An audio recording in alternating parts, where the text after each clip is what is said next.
Niyə körpə doğulmamışdan əvvəl laktasiya haqqında mütləq məlumatlı olmaq lazımdır?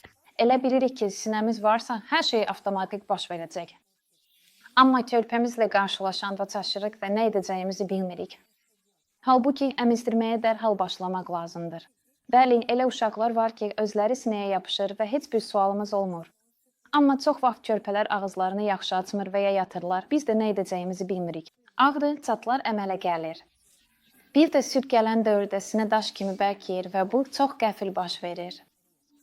Ağrıdan başa düşməməkdən, bilməməkdən çox vaxt qarışıqa, süni qidaya keçirik.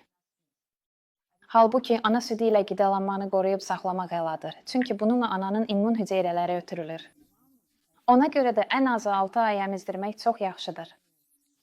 Unutmayın ki, ana südü həmişə əlimizin altındadır.